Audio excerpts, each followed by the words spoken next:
Joining us now is Democratic Senator Chris Coons. Senator, first off, on the vote, do you feel it was a good vote? Do you feel good about the $500 billion? Brian, I'm relieved that we have again unanimously passed a significant relief package for Americans, for small businesses, for nonprofits, and for hospitals. There was a significant disagreement between the parties about the urgency of adding relief to states and local governments. That did not end up in this bill. I frankly don't understand why we couldn't have done both. But at the end of the day, what matters today is that for thousands and thousands of small businesses that are already in the queue waiting for their PPP loan from the SBA that can become a grant, there's another significant slug of about $250 billion in the pipeline for that purpose, and we added an additional $60 billion that's going to go through community-based lenders, credit unions, community banks, CDFIs. I heard from lots of small businesses, sole proprietors, very small businesses, small nonprofits, that they simply were not able to get in line because they didn't have an existing banking relationship. So I'm pleased that we got that done. Senator Rubio, as you know, is the chair of the Small Business Committee, on which I also serve, and I'm the ranking Democrat on the Appropriations Subcommittee that funds the SBA. I do think overall this was a good step forward. We're going to run out of this money in a couple more weeks. I think the economic pain across our whole country is very deep and very sharp, and we need to be working together right now on what the next bill is going to be and how it's going to help get people rehired, retrained, skilled, and back to work. And, Brian, a key piece of that is having testing. So the bill that just passed the Senate has $25 billion to help increase testing and contact tracing. I think if we can get states really moving in coordination with the federal government on contact tracing and testing, then we can safely reopen more quickly. I'll just review it. So the $60 billion for disaster relief loans, that's what you're talking about, would go to the nonprofits and the sole proprietor? There's two different pieces here. There's $50 billion that is a new backstop for the Economic Injury Disaster Loan Program, or the EIDL program. That'll leverage $300 billion in loans. These are loans that don't become grants. They're low-interest, long-term loans. The $60 billion I was talking about is an additional amount of money for the PPP, the Paycheck Protection Program, but it will be lent by small lenders. So your Bank of America, your JP Morgan Chase, they're going to be lending a lot of the next round of $250 billion. But your smallest community banks, they've now got a dedicated funding stream so that their customers don't leave them and go to the biggest banks fearing that they're going to be left at the end of the line. I've heard from small business owners up and down the state of Delaware that they've got existing relationships with small town banks. That's who they want to get this loan through. Getting our SBA office that's been very responsive, connecting to those small lenders, connecting to those small businesses.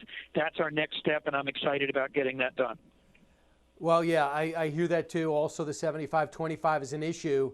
I know, as much as I love employees, I also like employers. And they said if I have to give 75% of my money to payroll, I can't keep the lights on, I can't pay the lease. So, and that's just not the way their business plan broke down. So, especially these gyms, they don't put 75% of their money into payroll. So hopefully there's flexibility there, because there's a lot of hesitation about piling on more debt in this shutdown. But in terms of the Rescue 4, listen to what Mitch McConnell said yesterday, cut 28. But I think the American people are the ones who won. And I think it's also time to begin to think about the amount of debt that we're adding to our country and the future impact of that. Until we can begin to open up the economy, we can't spend enough money to solve the problem. So there's a hesitancy on Rescue 4, but that's a solid school of thought. I mean, if we just keep printing money when we finally can get our economy going, are we ever going to be able to get out of this debt? It's going to be paralyzing. we do have a record amount of debt, and we need to be concerned about just how much we are appropriating for public health, for states, for businesses. But frankly, this is a crisis that is at the same time a public health challenge and an economic challenge. And you've seen these bills move through the Senate unanimously, at least so far, because all of us are hearing from our communities not just anxiety, but grave concern. I think we are going to see record unemployment and record business failures in our lifetimes out of this, and the combination of the economic challenge here in the United States and globally is going to make this a hard recovery. I agree that we need to be mindful of the amount of debt we are putting on our kids and on our future, but the only way we end up repaying that debt is by getting our economy back to vibrancy.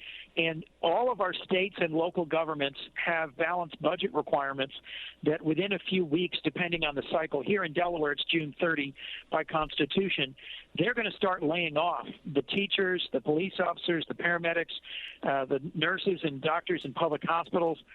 So continuing to provide a backstop so that small businesses can get reopened, large businesses don't fail, and government services can continue, I think is worth our doing. I think ultimately you'll see both McConnell and Pelosi supporting a next round of relief. The key question, Brian, is how much longer is this going to go on? The CDC director is quoted this morning in a newspaper, a major national newspaper, saying he is really concerned about a second round in the fall.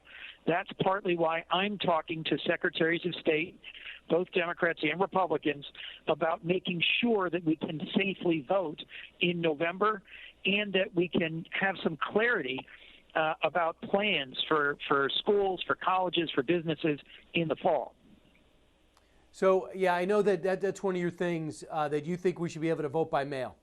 And my worry is on the voting by mail is, number one, when you have these people, I don't care if they're Democrats or Republicans, but there was this talk in California of people going around picking up all these votes for people, their letters, their ballots, and dropping them off. That bothers me fundamentally. Number two is, if Chris Coons is sitting at his family house and you want to vote for Joe Biden and everyone else in your family said, hey, Chris, you better not vote for Biden, you better vote for Trump, are you going to feel pressure to change your ballot as opposed to closing that curtain behind you? And that changes the complexion of voting in America, don't you think? Brian, the sanctity of being able to vote privately, secretly, without pressure by family or employers or others is a key part of voting in America. I agree with you. And my strong preference would be for people to be able to vote safely. But I think we also have to recognize in the election that just happened in Wisconsin, you had thousands of people who are older, who are vulnerable, who are immunocompromised because they're cancer patients or they have an existing condition, who were forced to make a hard choice between putting on their mask and gloves and going and standing in line for hours to exercise their right to vote, or staying home and protecting themselves. I think we should let people choose.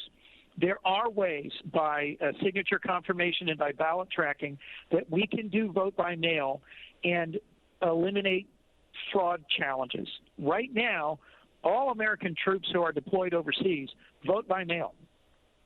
Several 100,000 Americans who are in our military or in our diplomatic or development corps vote in every election from overseas, and President Trump, I'm told by press accounts, has requested an absentee ballot.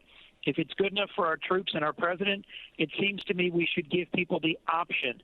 I am not, Brian, advocating mandatory vote by mail. I'm just saying that there are several dozen states where you can't do it without going to a notary and presenting your ID and going and getting several signatures.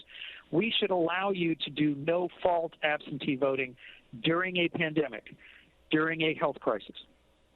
Gotcha. And Senator, last quick, how close is Delaware to opening up? When's going to be the first loosening of the lockdown? Well, our governor, John Carney, made hard decisions early, and so we right now are about at the peak of our projected curve. We have close to 3,000 cases in Delaware. It's a small state. It's fewer than 1 million people. We've got capacity in our hospitals. There is general confidence that we will get through this. I think the governor will make another decision in 2 weeks if the numbers go down. I would expect to begin to see some opening in a month, but that really is the governor's decision based on the input he's getting from our Department of Public Health and the CDC. Wow. A month. Oh, my goodness. Are you kidding? That'll be the end of May for Delaware. Brian, if I could, one of the things I'm really trying to do is to help our state and Department of Public Health stand up a group of people to do contact tracing and testing quickly. I'm looking to our national service program, AmeriCorps, which gives people a wage and an education award for doing national service as a way to get those 200 people up and running quickly to help us.